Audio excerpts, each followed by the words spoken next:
कई दिनों तक यात्रा करने के बाद काली बिल्ली बहुत भूखी हो गई थी। उसकी नजर फिर से पानी में तैरती मछलियों पर पड़ी। उसने सोचा कि इस बार वह जरूर मछली पकड़ लेगी। जैसे ही वह पानी में छलांग लगाने की तैयारी कर रही थी, तभी पीला कुत्ता दौड़ता हुआ आया और उसकी वजह से सारी मछलियां डर कर दूर भाग गईं। यह देखकर काली बिल्ली बहुत गुस्सा हो गई। उसे लगा कि यह कुत्ता हर बार उसका शिकार खराब कर देता है। वह गुस्से में उसे घूरने लगी। तभी अचानक उसके पीछे कोई आकर खड़ा हो गया। काली बिल्ली डर कर पलटी तो देखा कि वह वही बड़ा सफेद पक्षी था, लेकिन इस बार उसके पंजों में एक मछली थी। वह मछली काली बिल्ली के लिए लाया था। बिल्ली यह कर हैरान रह गई। जिस पक्षी से वह हमेशा डरती थी, वही आज उसकी मदद कर रहा था। उसने मन ही मन उसका धन्यवाद किया और खाने के लिए तैयार हो गई। लेकिन तभी आसमान में एक और विशाल पक्षी दिखाई दिया। वह सफेद पक्षी से भी बड़ा था। वह सीधे नीचे आया और सफेद पक्षी की पकड़ी हुई मछली छीन ली। असल में वह बड़ा पक्षी अपने बच्चों के लिए खाना ले जा रहा था। काली बिल्ली यह देखकर चुप हो गई। वह समझ गई कि इस दुनिया में हर कोई अपनी जिंदगी बचाने की कोशिश कर रहा है। सफेद पक्षी भी बड़े पक्षी का विरोध नहीं कर पाया और उसके पीछे उड़ गया। अब काली बिल्ली को फिर से खुद भोजन ढूंढना था। वह पानी के पास गई और मछली पकड़ने की कोशिश करने लगी। लेकिन तभी अचानक पीला कुत्ता दौड़ता हुआ आया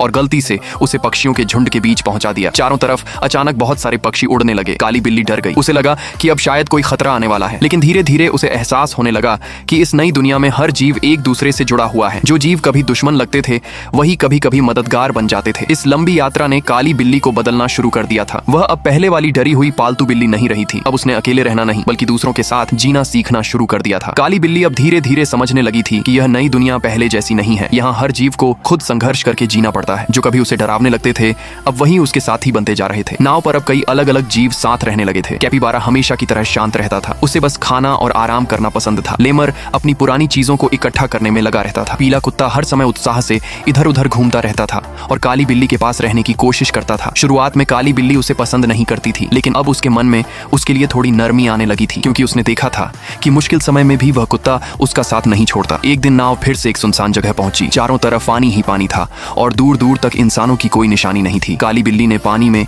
अपने पुराने घर की यादें देखी। उसे अपने मालिक का प्यार, अपना छोटा सा घर और बीता हुआ समय याद आने लगा। लेकिन अब वह अकेली नहीं थी। उसके साथ ऐसे साथी थे जो कभी उसके अपने नहीं थे, फिर भी अब उसके परिवार जैसे बन चुके थे। अचानक मौसम फिर बदलने लगा। तेज हवा चलने लगी और नाव जोर जोर से हिलने लगी। सभी जानवर घबरा गए। काली बिल्ली ने पहली बार डरने के बजाय आगे बढ़कर कुछ करने की कोशिश की। उसने नाव को संभालने में मदद की। पीला कुत्ता भी उसके साथ खड़ा हो गया। कैपिबारा और लेमर भी अपनी अपनी तरह से मदद करने लगे। काफी मेहनत के बाद उन्होंने नाव को सुरक्षित बचा लिया। उस रात काली बिल्ली आसमान की तरफ देखते हुए सोचने लगी कि शायद उसका पुराना जीवन खत्म हो चुका है, लेकिन इस नई यात्रा ने उसे एक नया परिवार दे दिया है। अगली सुबह जब सूरज निकला तो दूर उन्हें जमीन दिखाई दी। सभी जानवर उत्साहित हो गए। वे नहीं जानते थे कि वहां उनका इंतजार क्या कर रहा है, लेकिन इतना जरूर था कि अब वे अकेले नहीं थे, क्योंकि इस अंतहीन सफर में उन्हें एक दूसरे का साथ मिल चुका था।